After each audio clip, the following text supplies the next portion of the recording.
y tú no puedes desligar fútbol de cerveza. Fuimos a conocer la Plaza Roja y alrededor de la Plaza Roja había unos bares donde pues y la cerveza se acabó y el trago se acabó y el vodka se acabó. Hubo un momento en que ya uno quería tomar algo y lo único que le ofrecían era agua, porque es que ni Coca-Cola había.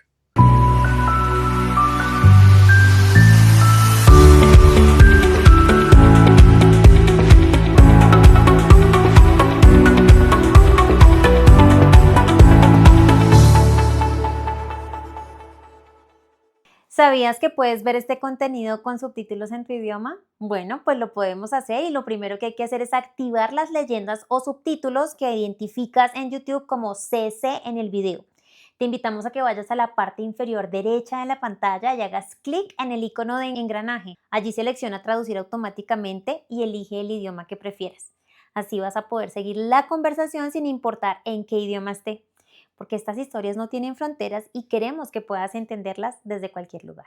Hola, muy buenos días, buenas tardes, buenas noches. No sé desde qué lugar del mundo hoy te encuentras observando el efecto compuesto, pero como muchos canales, nosotros también estamos viviendo la pasión y la fiebre del fútbol, porque el fútbol per se es una cultura y queremos que tú la conozcas más de cerca, con otra perspectiva, con otros ojos y todo lo que puede llegar a suceder alrededor de este apasionante deporte. Este lenguaje universal que en muchos países estamos alabando, estamos viviendo y estamos sudando. Y para poder conocer esos detalles de los que no muchas personas te hablan acerca del fútbol, el día de hoy tenemos un invitado de lujo, un invitado que ha estado estudiando el fútbol, reportando el fútbol a través de uno de los medios de comunicación más importantes en Colombia. El día de hoy le doy la bienvenida a Orlando Asensio, subeditor deportivo del periódico El Tiempo. Orlando, muy buenos días, ¿cómo te encuentras el día de hoy? Hola, Joana, un saludo para todos. Gracias por la invitación. Acá en pleno mundial, viviendo Viviéndolo a pleno. una fiesta de cada 4 años, pero para la que nos preparamos todos desde hace mucho tiempo, desde que terminó el mundial anterior. Hay gente que dice que la vida se mide en cuántos mundiales ha vivido uno. Yo ya tengo hartos, pero ¡Wow! el primero que yo vi fue Argentina 78. Era un niño. Me acuerdo de algunas cositas de ese mundial, pero el primero que viví conscientemente fue España 82. Ay, estamos hablando Oh, de hace 44 40 y años. punta de años, sí. Sí, sí. No es que me esté Entonces, familiarizando con la época, ¿no? Yo estoy de 15. Orlando, no quiero iniciar este espacio sin darle un poquito de sabor a nuestra comunidad del efecto compuesto y contarles de tu carrera profesional. Llevas 35 años como periodista, 32 en el periódico El Tiempo. Has ganado algunos premios que me voy a tomar el atrevimiento de leer y reconocer rápidamente porque creo que esto no puede pasar desapercibido. Recordemos que Orlando ganó el premio de divulgación expedido por la Federación Colombiana de Golf en el 2003, un premio nacional de periodismo Simón Bolívar por un especial de los 60 años del fútbol profesional colombiano, que de eso ya hablaremos, Premio Nacional de Periodismo ACOR en el 2016, galardones Gacetas de Colombia en el 2021 y un Premio Nacional de Periodismo Deportivo de Tecnologías Fabio Poveda Márquez en el 2022. Adicional a esto, has escrito 3 libros y hay uno de ellos en el que puntualmente yo quiero hacer zoom in, pero vamos a empezar a conocer un poco de ti primero para poder darle contexto a este sabor que trae el fútbol. Lo primero que quiero que me cuentes es cuál es tu deporte o deportes favoritos, porque un periodista deportivo estoy segura que le tiene sabor a muchas disciplinas. Cuéntame de ello. pues a ver, a mí me tocó vivir la infancia en una época en la que había dos deportes preponderantes. Uno era el fútbol, obviamente. Lo vivía a través de la radio, a través de escuchar programas deportivos, de escuchar los partidos, de ir al estadio cuando podíamos con mi papá, que fue el que me inculcó esta pasión. Y el otro era el ciclismo, que a mí me tocó vivir inicialmente pues las gestas de Lucho Herrera, de Fabio Parra, de Martín Ramírez, y todo eso era a través de la radio y la televisión. Obviamente, pues, obviamente, alguna vez recuerdo haber ido a ver un final de la Vuelta a Colombia. Con el paso del tiempo y ya con el ejercicio del periodismo, vine a llegar al golf, que no lo conocía de pequeño, pero que a través de empezar a tener que aprender para cubrirlo, porque yo llegué silvestre a un campo de golf, incluso me pusieron a pegarle una pelota era en ese momento el hoyo 13 del Country Club, hoy es el 10, boté varias pelotas al lago y pues ahí me tocó empezar a aprender a las malas, pero terminó siendo también una de mis pasiones otros los deportes que sigo, pero sigo otros deportes también, la Fórmula 1 desde niño, yo me acuerdo que yo veía carreras de Fórmula 1 desde niño, cuando hay Juegos Olímpicos, pues, me sentaba a ver los Juegos Olímpicos, entonces siempre fui muy apasionado con este tema del deporte, pero si tú me dices, serían tres como los que más digo, el fútbol, pues que es el de base además de mi trabajo, el ciclismo por pasión y el golf al que le terminé teniendo un cariño muy especial porque pues también me ha permitido destacar de mi carrera. Bueno, Orlando, llevas muchísimos años en en el periódico más importante de Colombia, pero si mal no tengo entendido, no era por ahí por donde te imaginabas los inicios o donde ibas a tal vez ejecutar tu carrera, te veías más en la radio y por ahí sé que el 21 de julio de 1992 en Radio Fantasía debutas cuando se dan los Olímpicos de Barcelona y jugábamos contra España. Cuéntame un poquito de eso, ¿qué se imaginaba ese joven periodista que iba a hacer en deporte? ¿Qué medio real? Bueno, creo que querías la radio ¿cómo fue esto de terminar haciendo prensa? A ver, yo desde niño, como te decía, con mis papás siempre escuchábamos radio y cargaba un radio para todos lados, yo siempre andaba con un radio en la mano y cuando le digo a mis papás, mi papá esperaba que yo estudiara lo mismo que él, ¿no? Mi papá fue contador.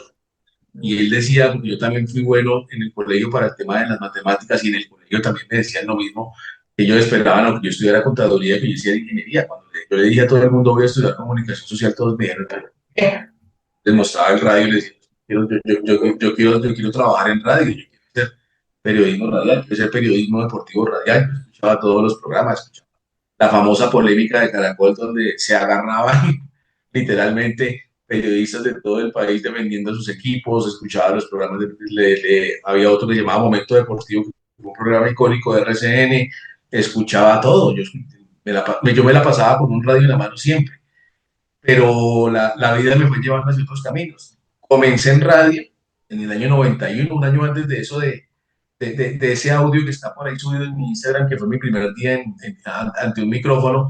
Yo había entrado a trabajar a Todelar, a una emisora, no a la básica, sino a radio musical, a un programa deportivo, pero como no tenía licencia no podía hablar.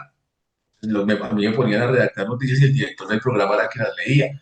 Cuando estaba tramitando la licencia, eh, vino la constituyente del 91 y eliminaron las licencias de locución y al eliminarlas, como yo apenas estaba en tercer semestre, la universidad no me dio el permiso para seguir y me tuve que retirar en ese momento. Al año siguiente, ya con una carrera más avanzada, viene esta oportunidad de Radio Fantasía a través de un gran amigo, un compañero mío de universidad que vive en Pasto, Edgar González, que me lleva allá y ahí pues comienza mi carrera. Pero yo después termino alejado un tiempo de la radio y del medio deportivo.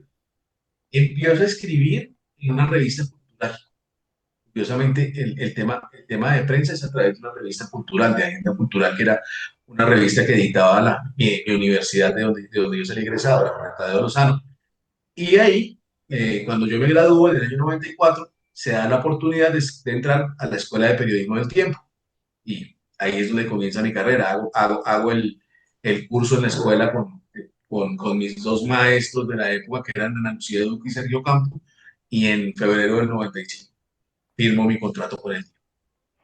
Oye, Orlando, yo creo que debe ser bien diferente, o sea, debe vivir muy diferente esa pasión desde tu narrarlo, contarlo, utilizar tu voz para sentir la pasión del fútbol que se siente en la radio, a escribirlo. ¿Cómo traslada un periodista toda esa pasión? ¿Cómo la imprime en un periódico?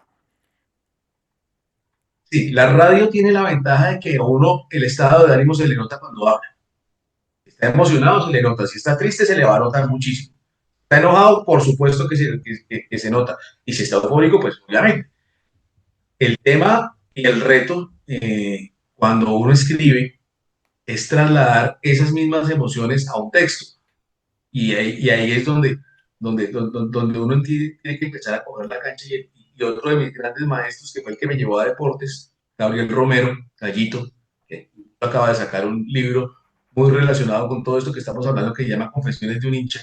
Gallito me decía, usted tiene que empezar a encontrar su propio tono y su propio estilo. Entonces, experimente, no le dé miedo. Si no me gusta, se lo corrijo, pero empieza a experimentar, pues usted tiene que encontrar su tono. Y fue cuestión de irlo trabajando. Entonces, ese reto de trasladar esas emociones al papel es un reto diario que todavía hoy en día, con tanta experiencia, a veces no es tan fácil. Uno tiene que encontrar la forma de que ese reto, de que esa emoción se traslade a ese papel para que la gente sienta también, leyendo el texto, lo que uno quiere expresar. Bueno, yo antes de entrar a hablar de fútbol y de pasión, no quisiera dejar perder esta oportunidad para preguntarte cómo se ha vivido la evolución de los medios de comunicación, Orlando. Es decir, tú lo acabas de señalar, tal vez la radio fue uno de esos primeros canales desde donde empezamos a sentir la pasión del fútbol, luego la prensa se empieza a posicionar muy fuerte, es decir, a quienes les gustaba el fútbol querían verse el partido y luego leerlo reportado en la prensa y hemos llegado a un momento donde todo es tan inmediato, tenemos las redes sociales, tenemos la era digital y el periodismo ha tenido un cambio tremendamente fuerte. Yo me gradué de la Facultad de Periodismo de la Universidad de La Sabana en el 2005 y te digo que para mí el periodismo hoy es totalmente diferente a lo que a mí me enseñaron en la academia y no me lo puedo imaginar, entonces me encantaría que me contaras un poquito de ello. Es que hoy este oficio es otra cosa. Yo, yo siempre, a veces me invitan a conferencias y yo siempre pongo un ejemplo de cómo ha cambiado esto, y el ejemplo es el Manual de Periodismo del Tiempo. La primera edición del Manual del Tiempo salió en el año 94, justamente cuando yo estaba en la escuela, y ese manual lo han tenido que ir reformando y muy seguramente pronto lo van a tener que volver a modificar. Una de las primeras, de los primeros párrafos del Manual de Periodismo del Tiempo decía que este es un medio que circula cada 24 horas. Hoy el tiempo no es un medio que circula cada 24 horas, es un medio que funciona 24 horas a través de una página web, de unas redes sociales, de un canal de YouTube, de un canal de televisión que es IPTV, y sigue circulando en impreso. Entonces, ahí hay un cambio. Y a mí toda esa evolución me tocó vivirla. Cuando yo entré al tiempo no existía la página web, no había internet, no Así había página web del tiempo. Y la primera página web del tiempo era simplemente replicar los contenidos del impreso, enviarlos tal cual, básicamente para la gente que estaba en el exterior. La página web del tiempo es un monstruo que tiene de todo. Tiene videos, que tiene podcasts, que tiene obviamente textos. Ahora pues tiene unas redes sociales aparte, mucha prioridad a Instagram, se le está dando prioridad a TikTok. Últimamente se ha retomado el tema con X, el antiguo Twitter. Entonces, el tema de redes ha cambiado completamente y lo sigue moviendo, porque es que ahora cualquier persona coge un aparato de estos y arranca. bien, Orlando. El año pasado, 3 de octubre, día de mi cumpleaños, fecha también memorable, 3 de octubre, el Teatro Belarte expuso historias secretas del periodismo deportivo en Colombia. Y me encantaría que me contaras, así fuera una historia secreta, porque quién pudiera imaginar que hay muchas historias secretas del periodismo deportivo y que esto nos puede dar pie para exponer o abrir paso a toda una exposición. Háblame de ello un poquito. Sí, esa charla fue la primera de varias que tuvo Alejandro Pino Calas, que es el que tiene un canal justamente que llama Historias Secretas, y en esa primera hablamos de periodismo deportivo, estuvimos con él, que es el director de Publimetro, y con Germán Arango, que es un maestro del periodismo, es de los poquitos que puede decir realmente es maestro del periodismo porque tiene un magíster en eso, en periodismo deportivo. Y estuvimos hablando pues de la influencia que tiene la sociedad en el fútbol, de cómo el contexto del país no es ajeno no solamente al fútbol, sino al deporte en general. Por ejemplo, el fútbol profesional colombiano nace en el año 48 como respuesta a la situación muy convulsionada que estaba en el país por el Bogotazo y por el asesinato de Luis Carlos Galán. A Galán lo matan el 9 de abril y el fútbol profesional colombiano arranca el 15 de agosto. Entonces, nace como respuesta a eso. La primera vuelta a Colombia, en el año 51, nace en medio de plena violencia partidista y también como un método para encontrar una distracción para la gente y tratar de calmar las aguas. Una vuelta a Colombia, la de 1970, que casi no se realiza en medio de las denuncias de fraude electoral de la victoria de Misael Pastrana sobre Gustavo Rojas Pinilla, y esa vuelta finalmente la terminan llamando la Vuelta de la Paz, incluso vienen algunos equipos extranjeros a correrla, y termina siendo una vuelta inolvidable, además, no solamente por el contexto, sino porque fue la primera de las 6 victorias del más ganador de la Vuelta a Colombia, que fue Rafael Antonio Niño. Y luego, pues, el contexto que tuvo el deporte colombiano en los años 80, con la influencia muy marcada del narcotráfico, no solamente en el fútbol, sino en otros deportes. Eh, aquí hubo una época que se llamó la época del Dorado, en la que fue finales de los 40, comienzos de los 50, en la que las principales figuras del fútbol suramericano vinieron a Colombia, contratados por una liga pirata sin pagar transferencias, pero se vio el mejor fútbol del mundo en ese momento en Colombia. Luego se regularizó el tema y los jugadores estuvieron aquí un tiempo más, y en el 54 se devolvieron los que quedaban a sus clubes de origen.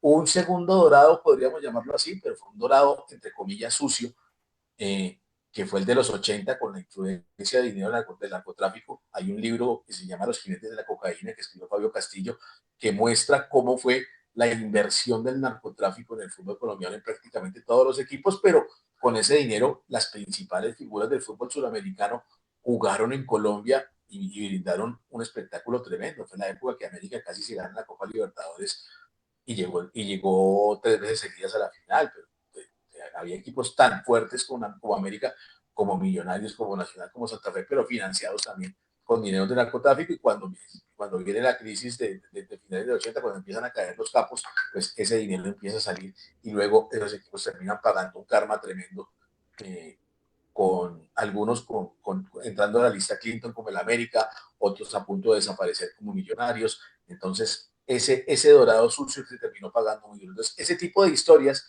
más otras como lo que contaba Germán Arango ese día, de cómo le tocó vivir y cubrir en directo, él ya estaba en medios en ese momento, la muerte de Andrés Escobar a la distancia de Estados Unidos, eh, cuando él decide devolverse al país y darle la cara por el autogol con el que queda eliminada la selección Colombia de ese mundial prematuramente, cuando todos la daban como favorita, pues lamentablemente después Andrés termina asesinado por estar en el lugar equivocado y con la persona equivocada.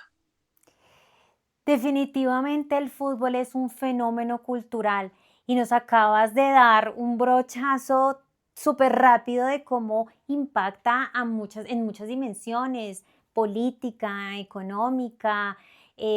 Alcanzó en estos años del fútbol no tan dorado a verse incluso impactado por estos dineros sucios. Eh, ¿Qué sientes hoy acerca del fútbol colombiano? ¿Cómo lo percibimos? ¿Desde dónde lo estamos viviendo? ¿Crees que todavía tenemos oportunidad de mejorar prácticas en la narrativa del fútbol? Porque yo recuerdo que también en esa exposición que hicieron ustedes, pues se hablaron de malas y buenas prácticas de el periodismo, si así se quiere llamar. Sí, obvio. En cuanto al periodismo, el tema ha cambiado muchísimo. Yo les comentaba al comienzo de la charla que yo escuchaba un programa que llamaba La Polémica, y era un programa terriblemente regionalista, y en algunos casos hasta violento. El discurso era muy fuerte por defender a los equipos. Mm, Eso después del Mundial 94 se frenó un poquito. Incluso las mismas directivas de las cadenas dijeron, venga, estamos llegando a un punto de no retorno, bajémosle un poquito. Y siento que hoy se está, no digo volviendo, pero sí está evolucionando hacia algo parecido, no tan fuerte, no tan duro, pero sí hacia un periodismo partidario. Hoy muchos de los hinchas de los equipos colombianos no siguen los medios tradicionales, sino que siguen medios partidarios, y a través de los medios partidarios que se integran, algunos hacen muy buenos trabajos, incluso hacen trabajos editoriales muy buenos, libros, videos muy buenos, muy bien elaborados, documentales, y otros quieren volver a esa época de los 80, y a tener un discurso más de conflicto. Entonces hay de todo en ese sentido. Eso en cuanto al periodismo. Y en cuanto al fútbol, pues sí hay un contexto diferente. Me parece que en cuanto a la financiación de los equipos, creo que se está nivelando el tema, pero nivelando por lo bajo, salvo equipos como Junior y Nacional, que tienen la manera de invertir mucho dinero y lo están haciendo, y por eso fueron los últimos finalistas del fútbol colombiano. Junior es el actual campeón, 2 torneos seguidos, Nacional fue el anterior, en el 2024. eh, entonces, en el 2025 el primer semestre campeón fue Santa Fe, pero son equipos que invierten, pero en general lo que se está haciendo es nivelando un poquitico por lo bajo los ingresos de los equipos en cuanto a temas de televisión, son iguales para todos, eh, sea de la A o sea de la B, siempre que sea socio de la DIMAYOR, y reciben exactamente el mismo dinero. Y eso han tratado de cambiarlo los equipos llamados grandes para volver a tener un poderío. Entonces, siento que eso se ha reflejado, eso más dificultades con el calendario, un calendario saturado, así que el fútbol colombiano a nivel de clubes no se destaque tanto. Otra cosa es la selección, en la que 25 de los 26 jugadores que están en el Mundial juegan fuera del país, ya están en otras ligas, están en otro contexto, y ya la selección tiene un contexto diferente. Orlando, tú en octubre del 2009 ganas un premio Simón Bolívar por la mejor emisión deportiva de los 60 años del fútbol profesional colombiano. Cuéntame qué te dejó esa experiencia y esos 60 años. Sé que es difícil describirlos en pocas palabras, pero ¿qué sensación te dejó? ¿Qué mensaje te dejó? No solamente el hecho de haber hecho la emisión, sino realmente todo el trabajo investigativo que hubo detrás de ello. ¿Qué pudiste concluir de esos 60 años de fútbol en ese momento? Ese trabajo lo hicimos, no gané ese premio solo, fue un grupo de trabajo el que hizo ese documental con don Darío Restrepo, con Gabriel Melú, Pablo Romero, con Mauricio Luque, estaba Andrés Villegas y estaba mi compañero lamentablemente ya fallecido, Ricardo García. Ese fue el grupo que ganó ese Simón Bolívar. E hicimos un programa de 1 hora recopilando década por década cómo ha sido la evolución del fútbol colombiano desde ese profesionalismo marrón de los primeros años, un tema muy nostálgico, muy de casa, muy de jugadores que querían empezar a destacarse en el fútbol, y uno que otro extranjero que había llegado en el amateurismo y se había quedado también en ese profesionalismo marrón. A ellos les terminaban pagando. Luego viene la época del dorado que mencionábamos, la llegada de las grandes figuras, luego una crisis muy grande que tuvo el fútbol a finales de los 50, porque las figuras se fueron y la gente le perdió el interés, y el esfuerzo que hicieron los directivos para tratar de sostener el negocio fue muy grande, y aparecieron muchas figuras colombianas que fueron las que terminaron llevando a Colombia al primer mundial en Chile 62. Esa participación en Chile, me acuerdo que tuvo un capítulo especial.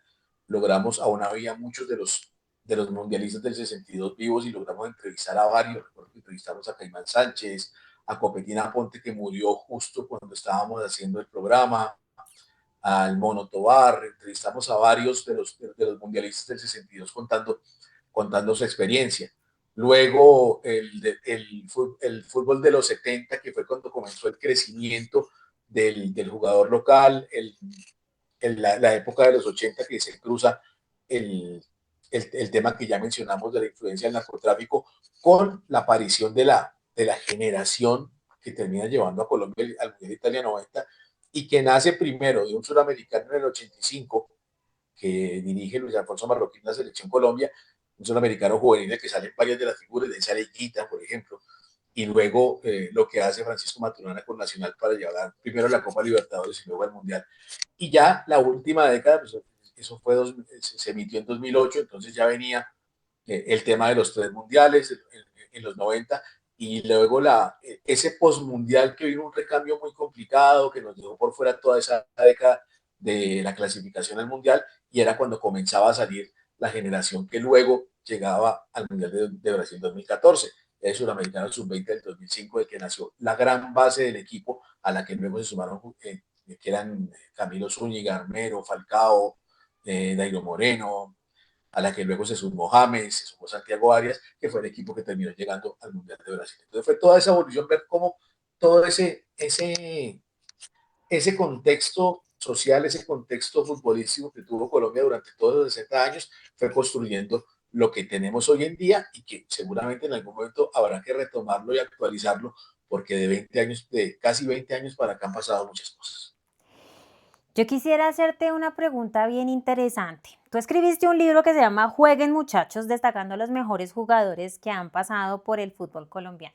A mí me encantaría primero saber cuál es tu opinión de cuál ha sido o han sido, máximo 3, los mejores jugadores del fútbol colombiano de acuerdo con tu observación del fútbol, no necesariamente con lo que la historia nos narre, porque ya te haré otra pregunta relacionada a eso. ¿Cuáles son tus futbolistas favoritos, por así decirlo? Bueno, agregando un poquito de contexto con el libro antes de responder la pregunta, ese libro se enfocó únicamente en el fútbol colombiano, en los jugadores que Sí, pasaron por la Liga Colombiana y se destacaron en la Liga Colombiana. Por ejemplo, tú no vas a encontrar a James Rodríguez, ni a Falcao, ok, porque James tuvo un paso muy cortico, jugó 2 partidos solamente en primera división, Envigado descendió, él ayudó a ascenderlo y de ahí se va para Argentina. Falcao no había alcanzado a jugar en el fútbol colombiano en ese momento, regresó no, debutó realmente hace un par de años con Millonarios. Entonces, el libro está enfocado únicamente en los que jugaron en Colombia, jugaron en la liga. ok. Agre eh, con ese contexto, pues yo sí quiero mencionar, si me permites, no 3, sino 5. Ok, adelante. Bueno, Concedido. bueno, el primero, y por eso esta camiseta que tengo puesta no es gratuita, es Willington Ortiz, que es mi ídolo de infancia, que fue el jugador más importante del fútbol colombiano durante 15 años, que fue un jugador que nació en otro contexto, en otra época. Si Willington Ortiz jugara hoy se habría ganado todo el dinero del mundo y le habían hecho todas las transferencias multimillonarias que te imagines, porque era un jugador absolutamente diferente. No lo puedo comparar con ninguno de los de hoy, porque tenía una gambeta, una habilidad, tenía gol, hacía goleadores a los demás. Todos los 9 que jugaron con él, tanto en Millonarios, en Deportivo Cali, en América y en la selección, decían que eran goleadores gracias a todo lo que hacía Willington. Y le tocaron figurotas al lado del Millonarios a Maglioni, a Converti, a Irigoyen, en el Cali tuvo al Tigre Benítez, a Nadal, en el América Gareca, Cabañas, a todos los hizo goleadores y él mismo fue goleador. Hizo 180 y pico de goles. Y fue la gran figura de la selección Colombia durante 15 años y lamentablemente no le alcanzó para haber llegado a un mundial que hubiera sido el premio. Ese es uno. Dos, el pibe Valderrama, que es el símbolo de esta generación que, que, nos, que nos empezó a poner en el mapa del fútbol internacional, que más allá de su pinta, de su melena, que en su momento fue tan pintoresca, pues el talento que tenía hizo que Colombia brillara y además fue el primero de la era moderna, porque ya había habido otros jugadores que fueron a Europa, el primero de la era moderna que jugó allá y que empezó a abrir el camino. No puedo dejar por fuera al Tino Asprilla, por ejemplo. El Tino, que fue el primer gran triunfador internacional del fútbol colombiano con el Parma, campeón de Copa UEFA, campeón de Recopa, campeón de Copa de Italia con el Parma, el primero que brilló en la Premier, el partido ese famoso que hace los 3 goles al Barcelona, lo siguen recordando y cada vez que Newcastle tiene alguna celebración, el Tino está allá. Entonces, que lamentablemente su comportamiento fuera de las canchas impidió que fuera el mejor jugador del mundo en ese momento. Y yo incluiría ya de la era moderna pues a Falcao, que Falcao pues es el otro gran triunfador en Europa por sus logros con Atlético de Madrid, con el Mónaco, en los equipos en los que pudo brillar.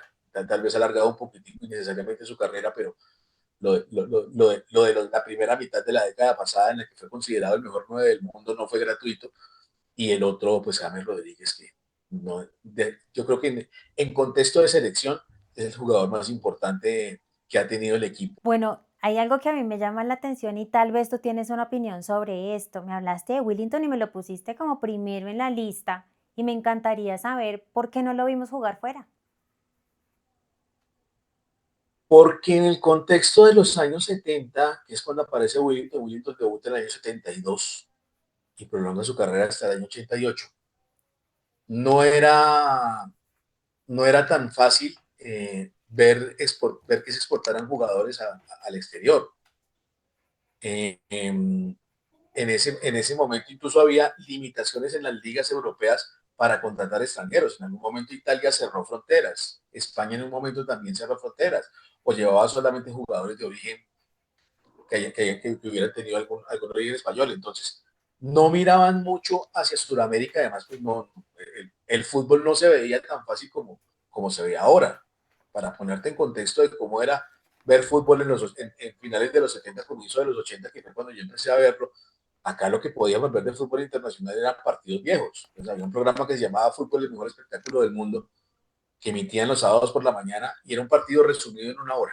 Lo recortaban y en una hora le metían comerciales, y uno terminaba viendo 45 minutos. Y uno ahí veía partidos de 2, 3 meses atrás de Argentina, de Brasil, de Alemania, y luego pues ya los pasaban completos, pero también llegaban tarde. Entonces, ¿no? Y de aquí para allá, pues obviamente no se veía. El archivo fílmico del fútbol colombiano no es bueno, y por eso el esfuerzo que hicimos cuando el especial con el que nos ganamos el Simón Bolívar fue tan importante, porque conseguimos muchas imágenes, algunas inéditas, del fútbol colombiano de los 60, 70 y 80. Entonces no era fácil que miraran hacia acá. Willington se comenzó a destacar, si tuvo algún nombre por fuera, incluso en el año 73 lo convocaron a una cosa que no se volvió a hacer y que era una vitrina muy importante en esa época, eran las selecciones resto del mundo. Y armaban partidos amistosos, armaba una selección de jugadores europeos y armaba una selección de jugadores sudamericanos, africanos. Willington estuvo en un par de partidos de eso, y en algún momento entiendo que sí hubo un interés primero de Europa por llevarlo, creo que no recuerdo el equipo, creo que era en España, y cuando estaba el fenómeno del Cosmos de Nueva York, el Cosmos fue un equipo muy famoso de los años 70, que fue el que llevó a Pelé y en el que trataron de empezar a meterle el fútbol a los Estados Unidos. Pelé jugó allá 4 años y se retiró en el año 77, pero después el equipo permaneció hasta mediados de los 80 y siguieron llevando figuras. Por ejemplo, Roberto Cabañas, el que fue figura del América, jugó en el Cosmos y hubo una oferta del Cosmos para llevarse a Willington Ortiz. Pero el presidente del Deportivo Cali de la época, en ese momento estaba en el Deportivo Cali, Alex Gorayev, dijo que él necesitaba tener sus mejores figuras para pelear el campeonato colombiano y no lo dejó irse.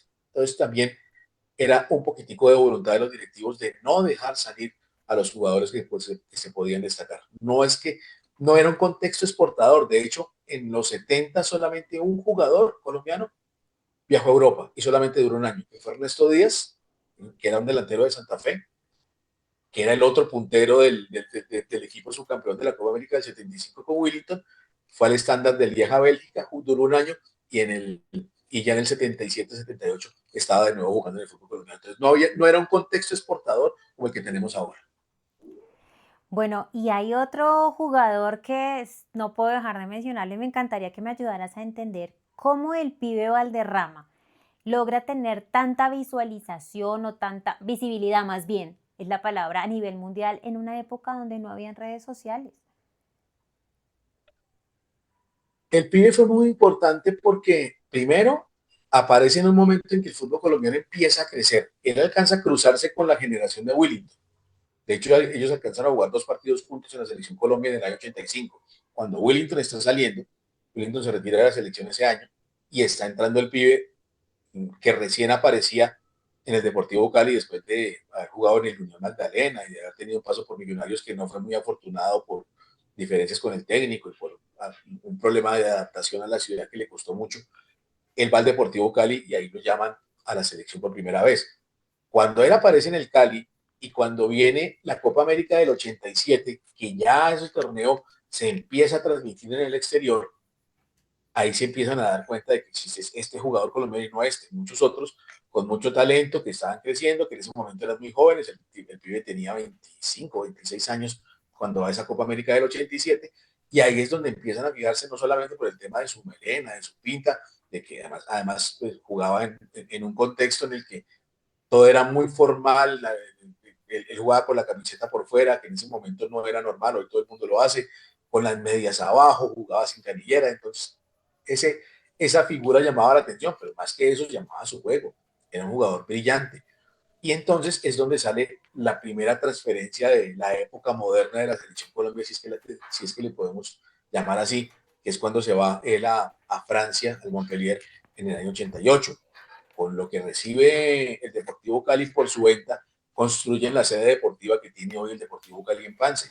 Y para él tuvo unos problemas de adaptación al comienzo, un técnico que no lo quería, que le costó jugar, que le costó tener continuidad, pero luego viene esa eliminatoria del 89 en la que Colombia clasifica al Mundial, el Pibe es figura, y luego ese Mundial del 90 que además marca gol. Entonces es donde empieza a aparecer esa figura descollante del fútbol colombiano que se convierte en un símbolo que además tiene un liderazgo dentro del grupo y es el que lleva a la selección a brillar en ese Mundial del 90 y a convertirlo a él en un símbolo del fútbol colombiano.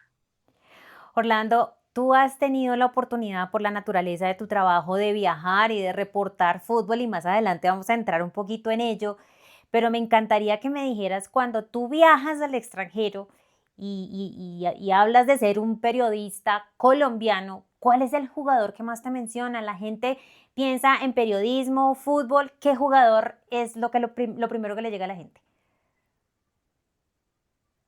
Bueno, en los primeros viajes, en las primeras épocas, obviamente el referente era el Pío Valderrama y el otro era Tino, Asprilla, que eran los que brillaban en el exterior y los que más se destacaban.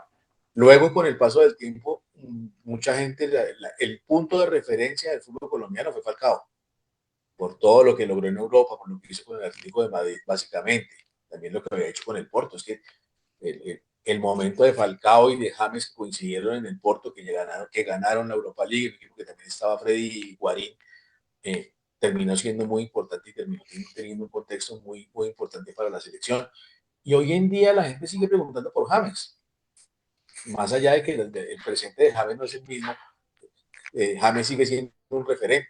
Y últimamente, pues, por supuesto, Lucho Díaz, que si bien apareció un poquitico tarde, porque pues hoy ya Lucho tiene 29 años, no es un jugador tan joven, pero el contexto que tiene Lucho, lo que logró con Liverpool, lo que logró con Bayern Múnich, es hoy el referente y el jugador por el que todo el mundo pregunta. Entonces, ha dependido mucho de la época, pero si me pones a resumir en dos nombres, yo creo que el Pibe y Falcao, el Pibe primero y Falcao en épocas más recientes, siguen siendo como los nombres por los que la gente pregunta en el exterior. Bueno, tú al inicio de esta conversación me decías que los años se miden en cuántos mundiales has vivido y me encantaría que me dijeras cuántos has visto tú y de los que eres consciente, además porque seguro, pues no, ya nos dijiste que comenzaste desde muy niño a ver fútbol y en cuántos has participado como periodista, que has tenido la oportunidad de desplazarte, de ir a narrarlos y acompañarlos. Háblame un poquito de esa historia emocionante de los mundiales. ¿Sabes qué? Haciendo los cuentos con los deditos. Son 13 mundiales los que he visto. Son 13 mundiales los que he visto en mi vida, pues contando obviamente mi época de niño, todo eso. Pero como periodista, el primero que hice fue en Francia 98, pero lo hice desde acá. Y presencial estuve en Brasil, estuve casi completo el mundial, desde el partido inaugural hasta la semifinal. Me perdí la final porque ya me mandaron de regreso a Colombia, pero me tocó la semifinal y me tocó el partido famoso que Alemania le gana 7-1 a Brasil. Ese fue el último partido que yo cubrí en ese mundial. Y me tocó vivir la tragedia yo estaba en Sao Paulo, vivir la tragedia de la ciudad, la tragedia del país, ese segundo golpe que fue tan fuerte o más fuerte que el maracanazo del 50. Y luego alcancé a vivir una parte del Mundial en Rusia y una parte del Mundial en Qatar. Entonces, tengo esa experiencia de los 3 mundiales anteriores al actual, de haberlos vivido presencialmente, de estar en los estadios, de vivir culturas distintas y de ver en muchos casos cómo esos hinchas visitantes que llegaban a los mundiales se adaptaban a lo que veían y las culturas locales también se tenían que adaptar para recibir gente de diversas procedencias, de diversas creencias y de diversas maneras de ver el fútbol. Bueno, necesitamos entrar en materia y como el efecto compuesto es un espacio en el que hablamos de culturas per se, me encantaría que me hablaras cómo fue esa diferencia de estar en uno y otro país. Hay países en los que yo tengo mucha curiosidad de que me hables de Qatar, pero no quiero pasarme por alto otros países y otros mundiales. Entonces quiero que iniciemos por resaltar cuál fue el país que más te gozaste. O sea, la pasión, la emoción entre el trabajo y la pasión del fútbol, ¿cuál fue el que más te llevaste en el corazón? Bueno, no sé si fue por haber sido el primero al que viajaba, pero el de Brasil para mí fue muy especial, porque primero los colombianos nos lo tomamos, literalmente, nos tomamos ese país. Ese país estaba, toda ciudad a la que nosotros íbamos, incluso yo tuve la oportunidad de ver partidos que no estaba jugando Colombia y había mucho colombiano. Nosotros teníamos como base Sao Paulo, porque la selección estaba entrenando allá, y tuve la oportunidad de ver partidos en Sao Paulo de equipos distintos a Colombia. Pues me tocó el partido inaugural que fue Brasil-Croacia, vi un partido de Argentina. Bueno, la locura de los argentinos es una cosa impresionante. Me acuerdo que acababan de designar al Papa Francisco y me tocó ver al lado de la tribuna de prensa, al lado mío, un tipo vestido de papa, con cosas de ese estilo. Me tocó ver también peleas, obviamente, de hinchas argentinos en ese partido. Si mal no recuerdo, fue contra Suiza, ahí en Sao Paulo. Me tocó ver un partido de Chile, los chilenos. Fíjate que los chilenos no llegaron con tanto número, pero también marcaron diferencia. El partido de Chile que era contra Países Bajos. Pero en general, el haber seguido todo el Mundial a Colombia, pues fue un goce total, porque primero la gente se desbordó. Todos los estadios en los que jugó Colombia estaban llenos de colombianos, y me tocaron varias ciudades. Me tocó Belo Horizonte, que fue el partido contra Grecia, lleno de colombianos. Me tocó Brasilia, me tocó Cuyabá, me tocó luego Río de Janeiro, las playas de Río de Janeiro, el día anterior al partido. Me tocó ver un partido en un fanfest. Fuimos a un fanfest a ver cómo era el ambiente ahí, y ahí sí se encontraba gente de todo el mundo. Me acuerdo, incluso creo que lo grabé en video, y no sé si todavía lo tengo por ahí guardado.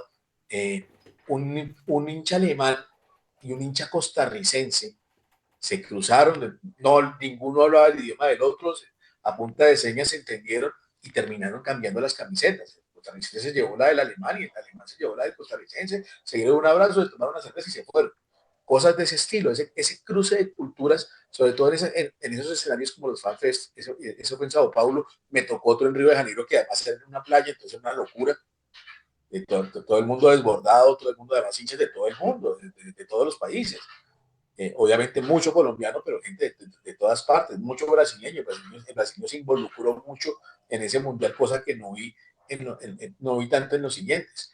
Así que sí hubo ese cruce de culturas tan bonito que me tocó en Brasil, además en varias ciudades, desde el primer partido hasta el último, que fue en Fortaleza, cuando quedamos eliminados, que ahí ya había mucho hincha brasileño y ya el tema estaba más equilibrado en el estadio. Pues sí se veía la diferencia. Orlando, esa otra cara del fútbol donde se mezcla tanto la diversidad, ¿qué se siente? O sea, ¿cómo traducir eso a palabras? ¿Cómo reportar? ¿Cómo narrar eso? La diversidad y todo lo que esto provoca en cuanto al ser humano per se. Sí, de ese mundial salió otro libro que fui coautor, que se llamó Mundialazo, que eran todas las crónicas que recopilamos todas las crónicas que hicimos en ese mundial sobre la participación de la selección Colombia, pero también había un capítulo dedicado a historias de hinchas. Entonces estaban hinchas extranjeros que apoyaban a Colombia, gente que había empeñado, qué sé yo, la casa, el carro por viajar.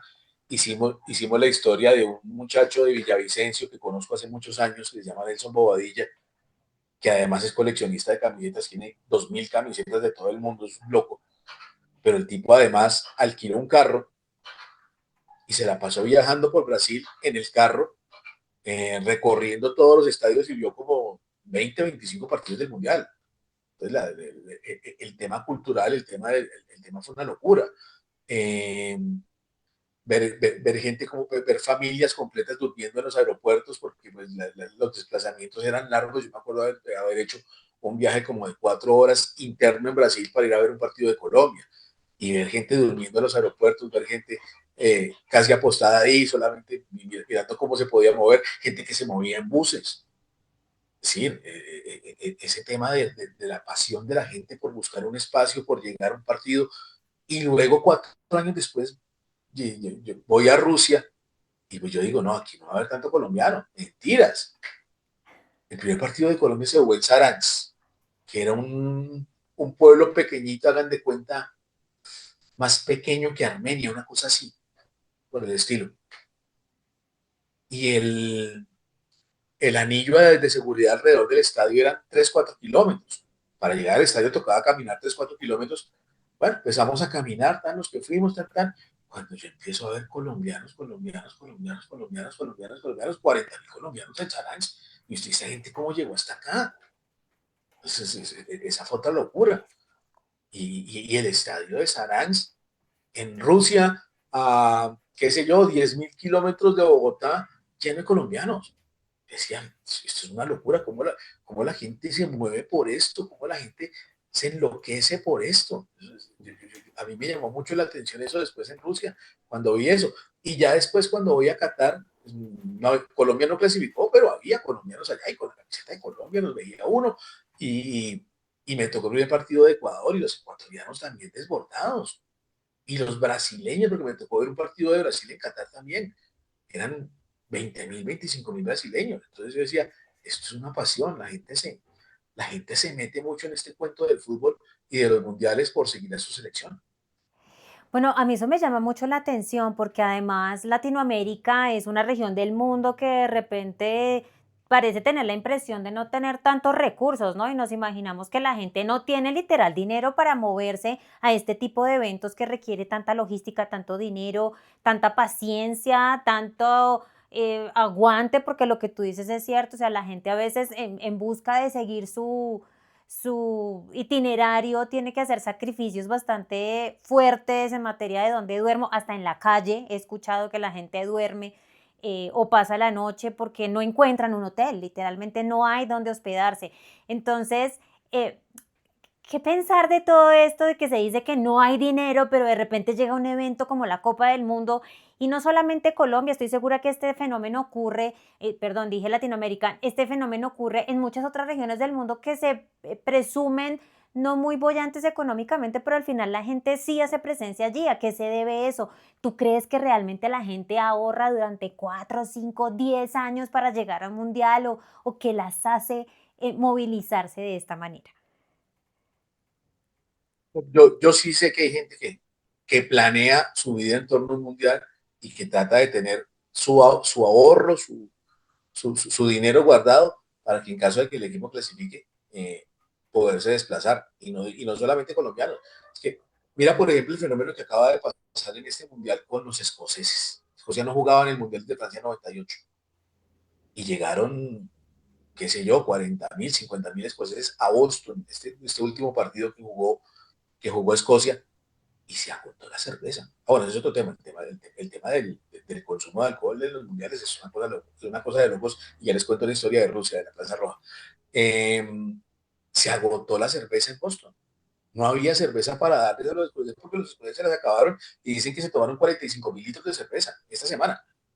Entonces, hay gente que planea sus viajes, que planea su desplazamiento, que ahorra, que acumula vacaciones y se pierde un mes y me voy a ver el mundial y vi el mundial y lo disfruté y acompañé a mi selección y me lo gocé y ojalá que mi equipo gane y que mi equipo gane y funcione.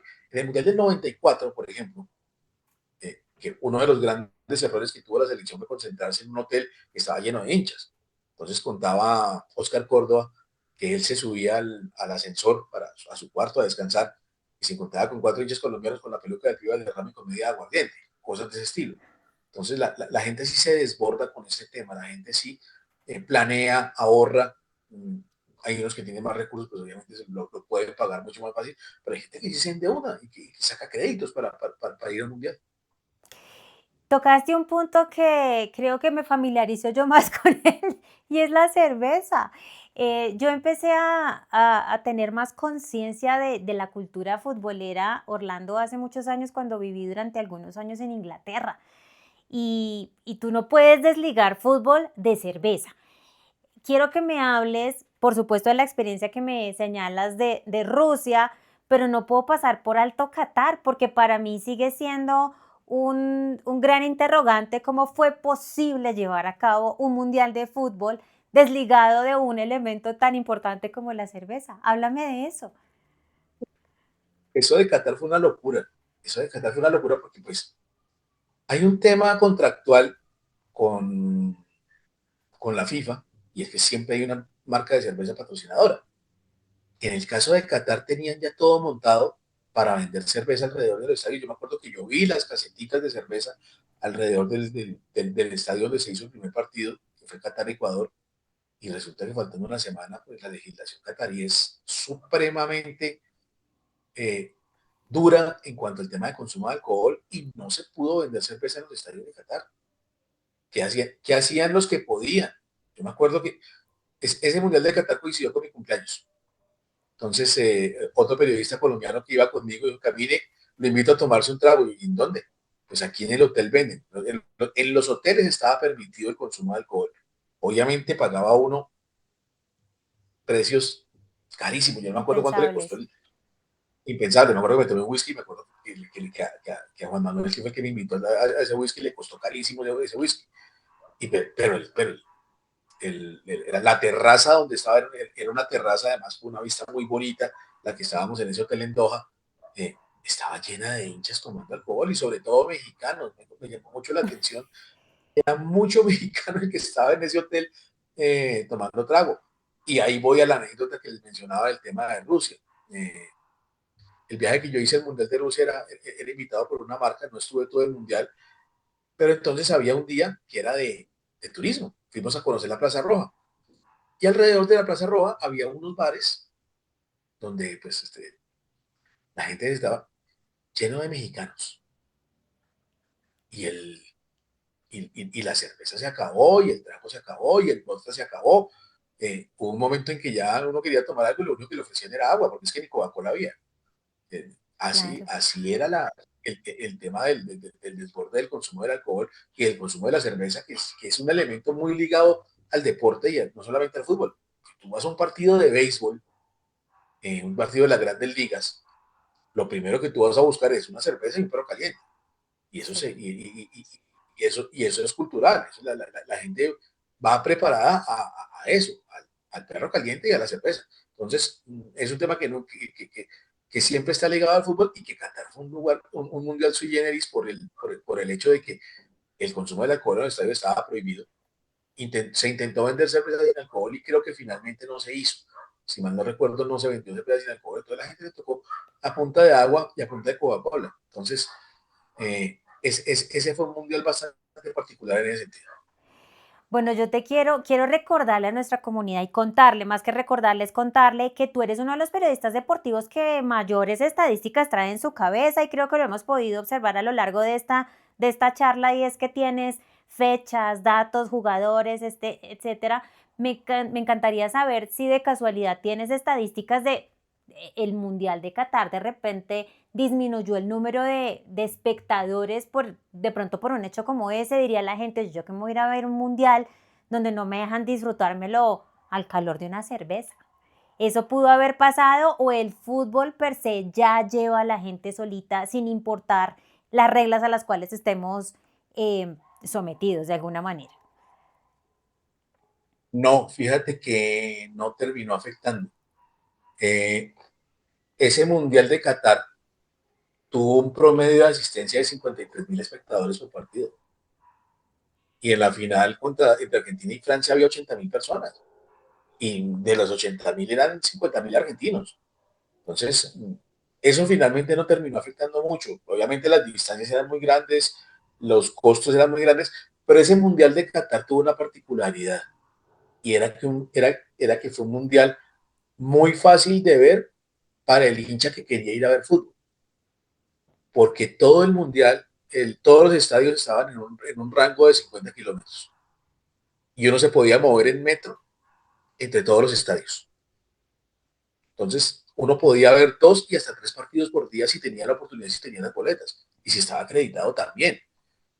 Entonces había, uno se metía al metro de Doha y se encontraba con hinchas de todo el mundo. Era una locura. Yo me acuerdo haber visto, pues los mexicanos es una cosa loca. Yo siempre digo que los más parecidos a nosotros en cuanto a pasión son los mexicanos, porque es que primero son miles y segundo se desbordan. Entonces me acuerdo, ese metro tenía unas escaleras eléctricas eh, y nosotros vamos subiendo y de repente vienen bajando 500 mexicanos y cantando, ay, ay, ay, ay, canta y no llores.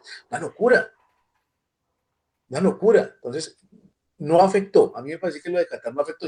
Igual terminó entrando mucha gente y además Qatar tuvo que flexibilizar un poquito su cultura. Recordemos que el tema ya con las mujeres es muy complicado, tienen que andar con Así su es. velo, tuvieron que permitir que los turistas, las mujeres que iban a ver el mundial, pues pudieran vivir con su ropa occidental. Incluso uno veía mujeres en pantaloneta en el mundial. Les tocó flexibilizar mucho el tema para permitir eso. Eh, tocaba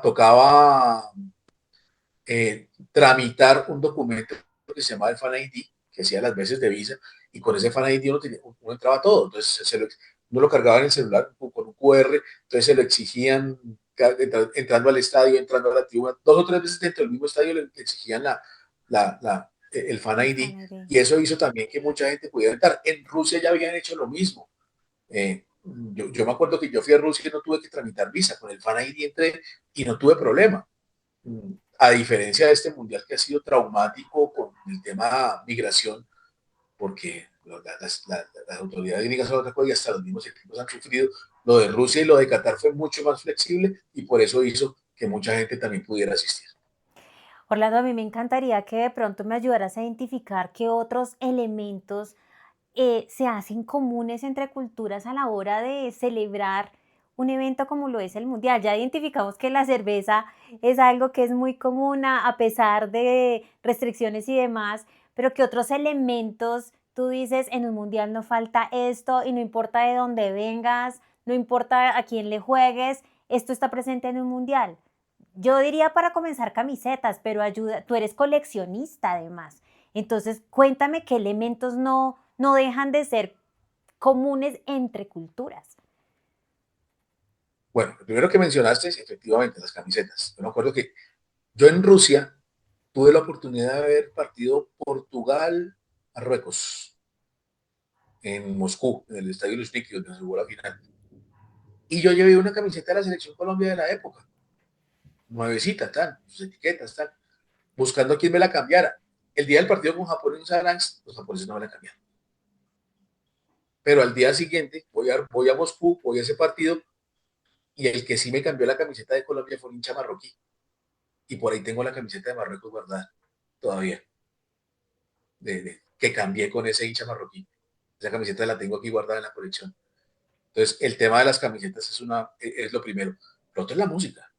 Yo me acuerdo, por ejemplo, Qatar. El lugar donde se reunían los hinchas, aparte de los estadios, por supuesto, era el mercado antiguo de Doha. Y ahí pues, pusieron sus cafeterías, sus cafés, no digo bares, porque lo que te digo, en esos lugares tan públicos pues no había consumo de alcohol, pero era donde se reunía todo el mundo. Entonces, donde había algún tipo de música, todo el mundo se reunía.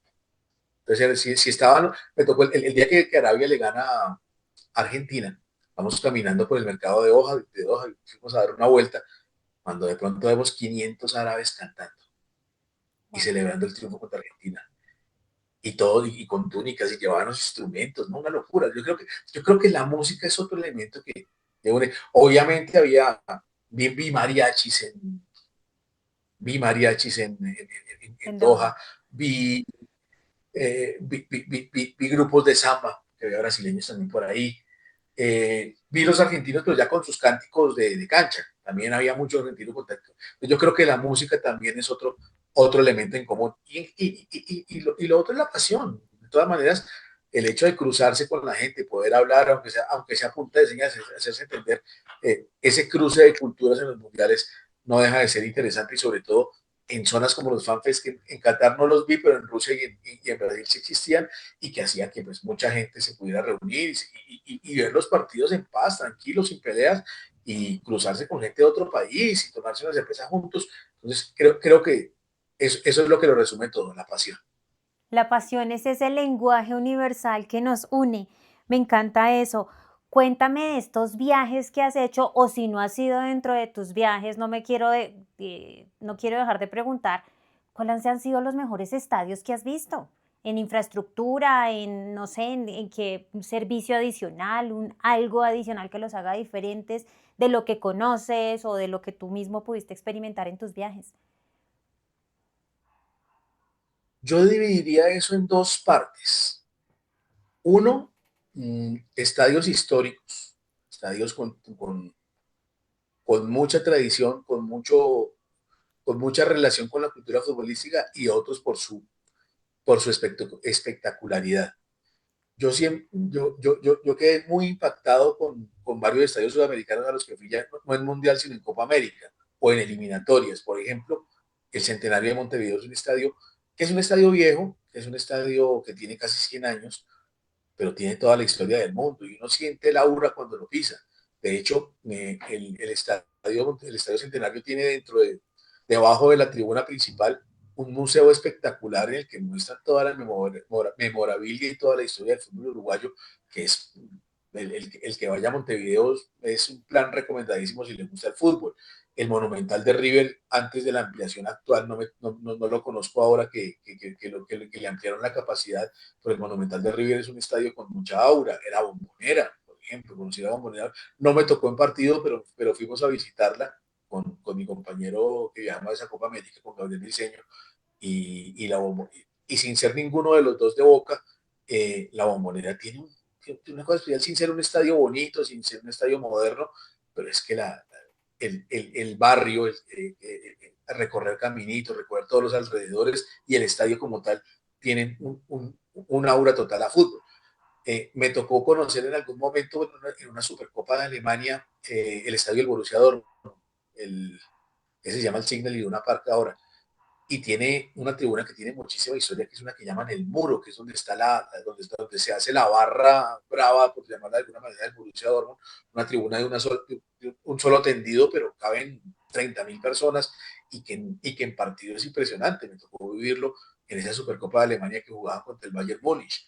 Entonces, esos estadios de historia, el Maracaná, por supuesto, que me tocó el día de Colombia-Uruguay con el día del gol de James, que fue Puskas y que todavía seguimos celebrando. Entonces, ese tipo de estadios antiguos, ese tipo de estadios con tradición, pues marcan una cosa impresionante. Pero también hay unos estadios que por estructura son los estadios de Qatar, por ejemplo, fueron impresionantes. El estadio donde se jugó la final, un estadio para 80 y pico mil de personas, me tocó ver un partido allí que fue el debut de Brasil, un estadio con unas comodidades, con una forma con un manejo de público extraordinario, un estadio muy moderno. En esos estadios uno podía darle toda la vuelta a la tribuna, porque perimetralmente estaba configurado para que uno pudiera dar la vuelta en los pasillos. Estaban pues los negocios de comida, las tiendas con los souvenirs, todo, y un acceso muy fácil, cosa que por ejemplo en los estadios colombianos no se puede hacer. Tú no puedes pasarte en el campín de occidental a sur porque hay una reja, porque hay una puerta, porque pues, definitivamente no se puede. Esos estadios estaban configurados muy bonitos, además todos unos diseños espectaculares, los de Qatar. El estadio de Saransk me jugó Colombia, el primer partido que además me tocó en zona VIP. Eh, eso tiene eso es un hotel de lujo. Entonces uno tenía que buffet, que tenía cerveza ilimitada, cosas así. Entonces es otro tipo de estadio. Unos son los históricos, que obviamente uno los conoce y los disfruta por lo que significaron para la historia del fútbol mundial, y otros los que se construyeron posteriormente pensando, obviamente, con muchas más comodidades, con un diseño mucho más pensado en las necesidades actuales y que también terminan deslumbrando. Orlando, ¿tú crees que con toda esta evolución que ha vivido la historia del fútbol y que de alguna manera también a veces sentimos que tiende a volverse más marquetero que otra cosa, se ha perdido algo de esa pasión o se ha perdido la emoción? Hemos perdido algo de eso humano que no teníamos antes, porque hoy sentimos que el fútbol se ha vuelto mucho marketing. Entonces todo en gira, mira lo que estás narrando de los estadios, gira en torno a la comodidad, a los, memorabilia que te puedes llevar cuando vas a esos lugares. ¿Qué hemos perdido en el transcurso de esta evolución del fútbol? Yo creo que sí se han perdido cosas en cuanto a temas de pasión, por ejemplo. Hay cosas que se están prohibiendo y que ya no, y que difícilmente se van a volver a ver. Por ejemplo, si tú miras la final de Argentina 78, en los videos que hay por ahí en redes sociales, YouTube, el tema de los papelitos que lanzó la gente cuando el equipo salió, eso ya no existe, eso ya no se puede hacer. O por ejemplo aquí en el fútbol colombiano, cuando salían los equipos a la cancha, que además salían por túneles distintos, eh, lanzaban serpentinas y el tema de las banderas, eso ya no existe. Por temas de seguridad se ha perdido. Hay una cosa que a mí me parece terrible de este mundial, pero terrible es terrible, es la pausa de hidratación. Y eso en la práctica lo que terminó volviendo fue el fútbol un deporte de 4 tiempos, sino de 2 de 45.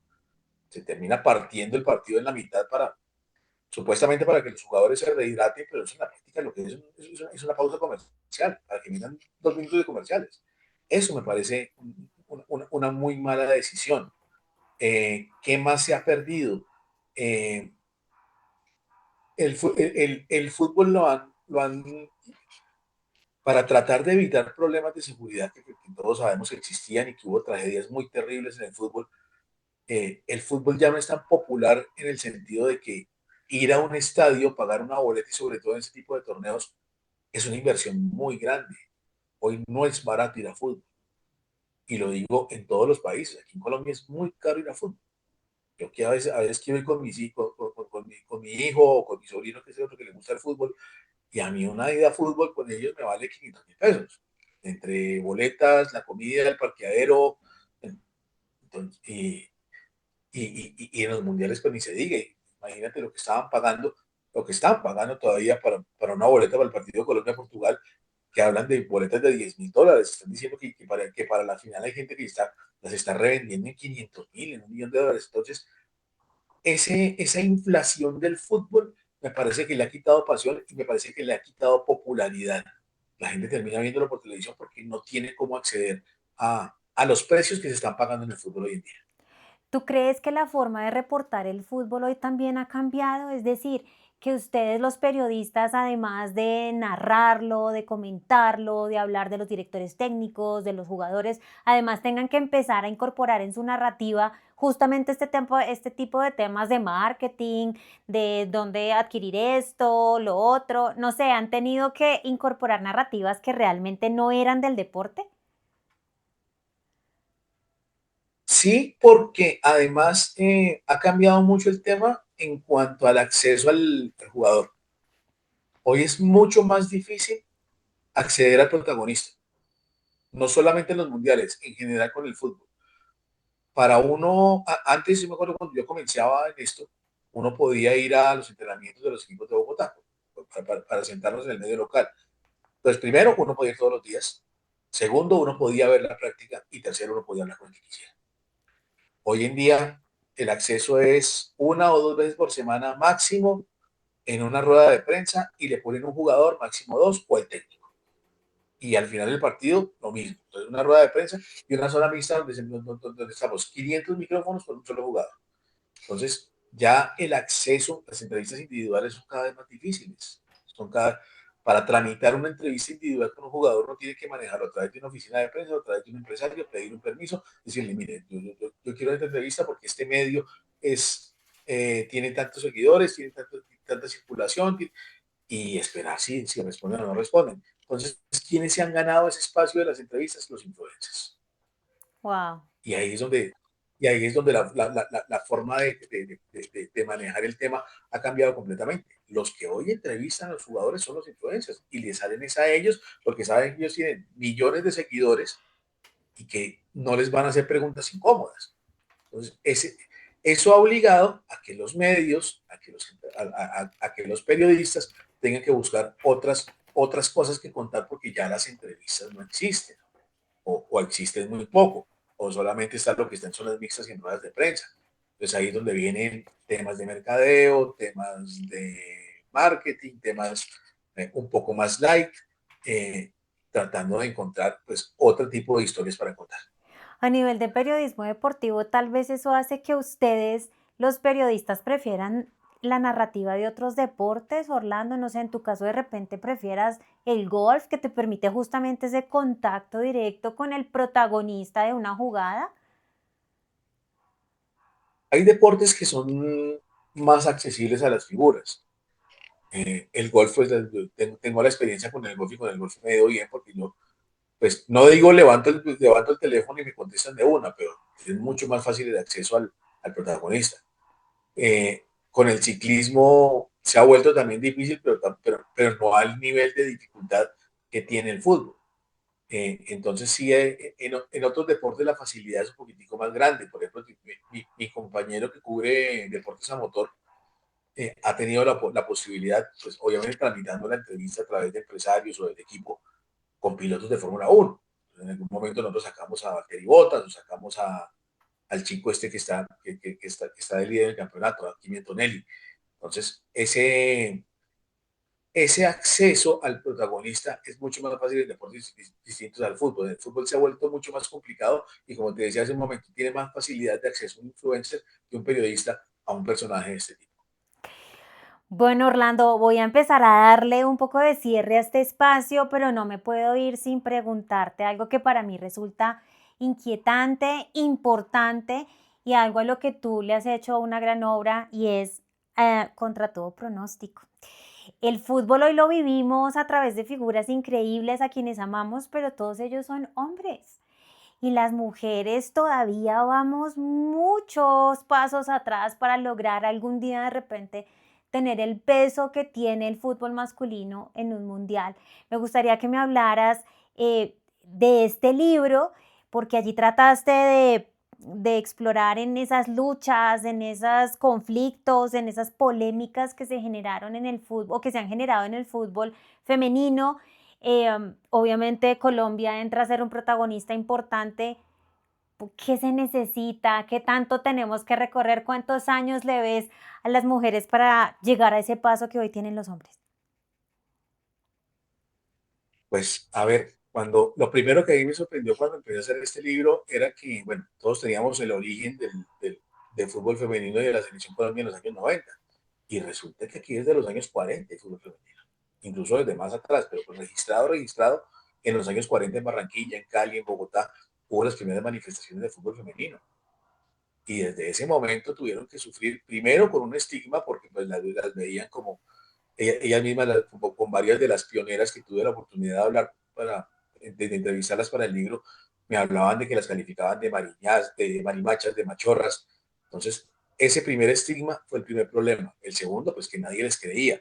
Y finalmente, pues, como el primer impulso grande, es a raíz del primer mundial femenino oficial de FIFA, que fue en el año 91, cuando ya la FIFA les ordena a las federaciones que tienen que empezar a trabajar en el fútbol jugado por mujeres. Y es cuando nacen los primeros campeonatos nacionales en Colombia, que fueron en ese año 91 con los torneos de ligas departamentales. Para llegar al fútbol profesional pasaron más de 20 años, hasta el 2017, cuando comienza la liga profesional, que fue casi pedida a gritos por las jugadoras después de participar en un mundial y de pasar por primera vez a segunda ronda en Canadá 2015, que era el equipo que traía una base que comienza el gran hito del fútbol femenino, bueno, aparte de la primera participación que fue en el 98 en Copa América, el gran hito del fútbol femenino para Colombia fue el título suramericano sub-17 que ganan en el año 2008, que es donde nace la generación de las que llamaron después las chicas superpoderosas, que es donde estaba Daniela Montoya, Yoreli Rincón, Catalina Usme, Ingrid Vidal, eh, Catalina Pérez, Sandra Sepúlveda, que muchas de ellas todavía están por ahí, Natalia Gaitán, por supuesto, que muchas de ellas están todavía por ahí en actividad y otras ya han migrado hacia otras actividades. Por ejemplo, a mí me parece un logro tremendo que hoy en día Natalia Gaitán sea directiva, sea gerente deportiva de un club de México, de Tigres. Entonces, eso dice que ellas se han venido preparando. Además, la gran mayoría de las mujeres, por lo menos de esa generación, tuvo una ventaja y fue su formación intelectual. Muchas de ellas se fueron becadas a Estados Unidos, desarrollaron su carrera allá y a partir de ese desarrollo, no solamente tuvieron la formación futbolística, sino la formación académica y muchas de ellas tienen papeles importantes. Natalia lo tiene, Isa Echeverry, Melissa Ortiz, que hoy son comentaristas en Estados Unidos y haciéndolo muy bien. Entonces, ellas se han venido ganando su espacio. Siento que la gente es muy dura con el fútbol femenino. Los términos que veo que utiliza la gente en redes sociales cuando el equipo femenino pierde no son ni parecidos al del masculino. Son demasiado exigentes con un fútbol que no tiene ni la mitad del respaldo, ni la mitad de actividad, ni la mitad de promoción de lo que tiene el masculino. Y eso ha hecho que a ella les toca luchar con las uñas e incluso han tenido que protestar. El cisma grande del fútbol femenino fue el del 2019, cuando vino aquel famoso video en redes sociales de Melissa Ortiz y de Isa Echeverry haciendo todas las denuncias de maltratos, de acosos, de que no les entregaban los uniformes, que tenían que jugar con uniformes usados, de que les cobraban por las camisetas. Y eso, cuando en ese momento todo el tema se iba a acabar, porque incluso iban a acabar con la Liga Femenina, esa protesta de ellas, aunque les costó el puesto en la selección, terminó siendo el génesis de lo que hoy tiene el fútbol femenino con una selección que ya por lo menos le dan una preparación adecuada, por lo menos las selecciones lo tienen. A la Liga Femenina le sigue faltando un desarrollo en todo el año, motivada en principio por un calendario en el que la Conmebol tampoco ayuda, porque si la Copa Libertadores masculina se juega todo el año, la femenina se juega en un mes y en una sola sede, y eso obliga a las ligas a terminar antes para poder designar los equipos. Eso tendría que cambiar también, como ya existe en Europa, que ya hay una Champions femenina, que ya van a ser una Europa League femenina y que tienen actividad todo el año. Eso tendría que cambiar en algún momento y que también haya partidos de vuelta. Ya la Liga de Naciones, en la que Colombia acaba de quedar campeón y de obtener su título más importante de su historia, es un avance muy grande. Ya Colombia también ha tenido resultados muy buenos, incluso mejores que los de la masculina. Casi ganaron una Copa América, ya ganaron esa Liga de Naciones, clasificaron a Olímpicos, clasificaron a Mundial. Entonces, es un trabajo que vienen haciendo ellas a pulso contra muchos obstáculos y contra muchos estigmas que todavía existen en cuanto al fútbol jugado por mujeres. Orlando, ¿tú crees que a nivel cultural a nosotros los hinchas nos hace falta también acompañar más ese esfuerzo de las mujeres en el fútbol? Lo, lo, no, protagonismo tienes más, eso sí te lo aseguro. Protagonismo tienes mucho más que el masculino porque tienes muchos más logros. En Copa Libertadores tienen más finales, ya tienen un título de Libertadores con el lamentablemente desaparecido Atlético Huila. Esa es una inexplicable. El Huila llegó a ser campeón de Copa Libertadores y de un momento a otro llegaron directivos, cambiaron de dueños y el Huila femenino se acabó. Entonces, eso no tiene sentido. Pero equipos que vienen trabajando seriamente el tema, como el Cali, como Santa Fe, últimamente Millonarios ha mejorado, el América que siempre estaba metido en eso. Entonces, lo primero, un respaldo, que haya un mayor despliegue. Mientras la liga masculina pasan todos los partidos, de la femenina pasan dos por fecha. Los otros 6 se ven en YouTube a una sola cámara y sin repeticiones, a veces hasta sin narrador. La selección femenina jugó la Liga de Naciones y si bien en Cali había partidos de 10.000, 15.000 espectadores, uno esperaría que en algún momento los estadios se llenen, que las promociones mejor. Fíjense que ahí, por ejemplo, los precios de boletería son más bajos y entonces eso permite que vaya gente, pero la popularización de eso debería ser mucho mayor. Entonces, sí siento que tiene que haber más respaldo primero de la gente, no ser tan duros con ellas. Obviamente, claro, uno critica cuando pierden y ellas también se tienen que acostumbrar a que cuando no hay resultados, pues las van a criticar, pero tampoco ser tan duros ni calificarlas tan duro como cuando no consiguen un resultado o cuando creen que un equipo no juega como ellos, como la gente quiere, que haya respaldo también de mayor difusión, que los partidos los pasen todos, eh, que la televisión se meta también y pase todos los partidos, o que busquen una manera en redes sociales o en YouTube en alguna parte que los partidos se vean más. Y ahora pues viene una preparación para un mundial en que esperamos muchas cosas de este equipo que ojalá ya llegó a cuartos de final, ¿por qué no pensar en una semifinal en este Mundial de Brasil en el que vamos a estar al lado? Vamos a ver también que tanta gente viaja a ver a la selección femenina.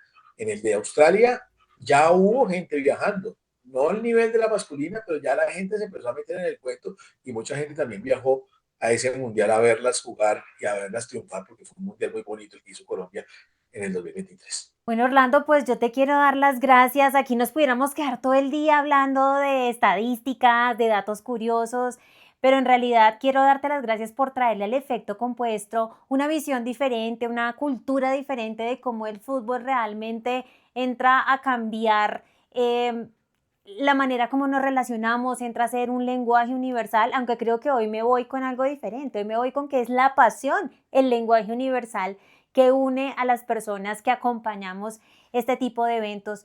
Tu experiencia sin duda es tremendamente amplia y muy valiosa para darle contexto a este espacio. Espero poderte seguir viendo en el periodismo deportivo, espero que puedas seguir acompañando a nuestra selección, especialmente a la femenina. Gracias como mujer te doy por darle a las mujeres un espacio, reconocer su esfuerzo, sus desafíos, y estoy segura que esto va a ser de los primeros pasos que nos ayuden a empezar a generar conciencia y a abrir más espacio de respaldo, como lo señalaste anteriormente, para que ellas empiecen a tomar el lugar que se merecen en el fútbol en Colombia. Muchas gracias por tu compañía. Oh, gracias por la invitación. Acá estaremos, ustedes decían, para seguir hablando del tema. Muchas gracias, que estés muy bien y nos vemos en un próximo capítulo del Efecto Compuesto.